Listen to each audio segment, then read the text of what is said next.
Hey guys, welcome back to Contest Prep University. I'm Joe Klemczewski with Adam Atkinson. We're in episode 3 of our series of PED and anabolic use for female competitors. And we're going to jump into legitimacy and some of the most scary things that I think, Adam, because, who knows what you're getting? I mean, personally, with just recreational and psychedelic type drugs, I know people and I have also experimented with say, well, hey, this seems legit from the dark web. I'm sure it'll be fine. Let's do that.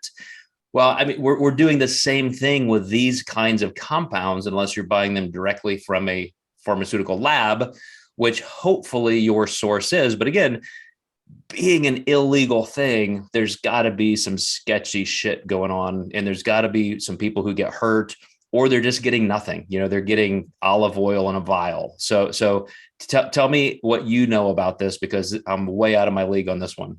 Yeah, and this is one that I really wanted to cover with women because if you get the wrong thing, it's really important that you know.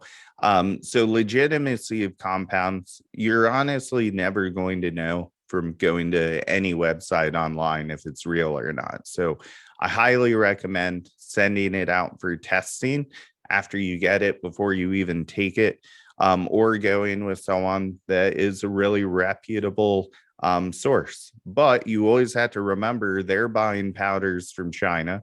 Their powder source may not always be what they say it is. So even with a lab with good integrity, accidents happen. So always assume the worst. And that's some of my best advice. I'll also say if you're buying through a coach, stop doing that, because I've seen this happen multiple times where girls go to leave their coach and their coach says, well, like, I have the best drugs and you'll never find good gear after working with me. There's hundreds of great places that do sell gear that are fine.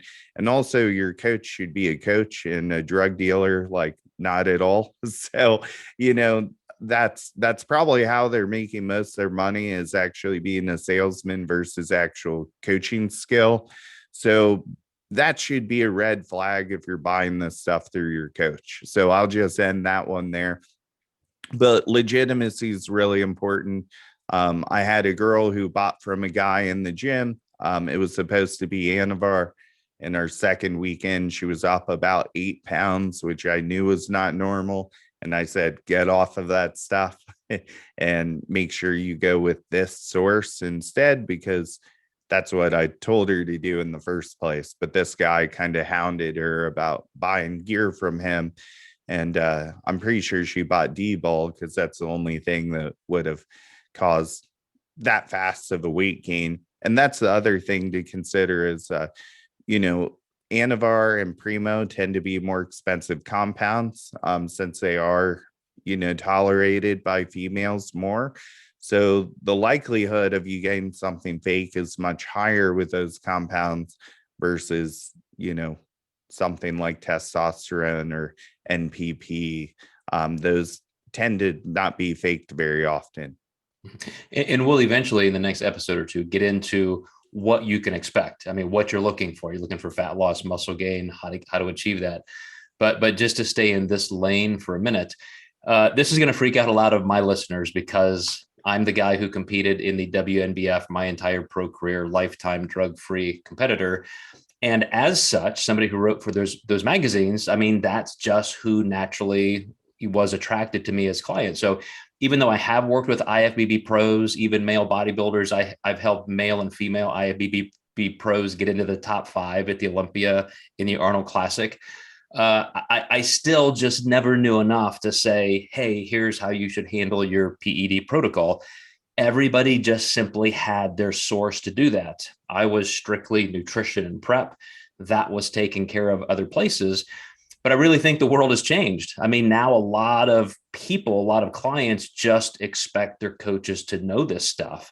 And again, I'm as green as anybody when you get into, much depth here.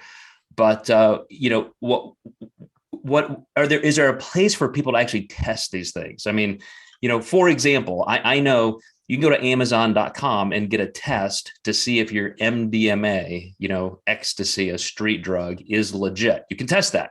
Mhm. Are there ways to test what you're taking anabolically just so you know. Yeah, there are home kits that you can use. I know, I believe it's called Roid Test is really good, but you can actually send it out to a lab as well. And you can actually get the percentage of like how much Anavar is actually in the pill. Back in the day, I had a source that was, it came up kind of low. It was like 75% of what the full 10 milligrams was, but it was at least regular bar. And now the place that a lot of people go to, I think it's like 98% purity. So it's really good. But that can always change per batch, so you only know the batch that you test. I really recommend that everyone tests each new batch because that's really, really important.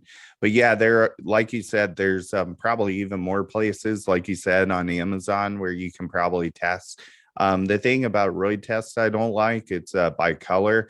So when you're trying to match up the colors, you're like, well, is it really like that color orange or is it just a little bit off? So that to me, there's definitely room for error with that, not to downplay it. I know plenty of people that use it.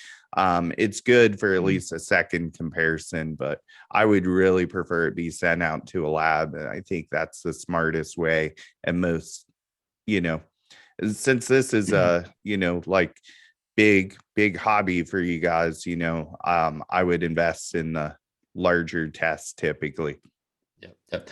All right, guys. So next time we're going to talk about cycle design, adaptation, things like that. So stay put. You're going to learn a lot in this series. We'll see you next time in Contest Prep University.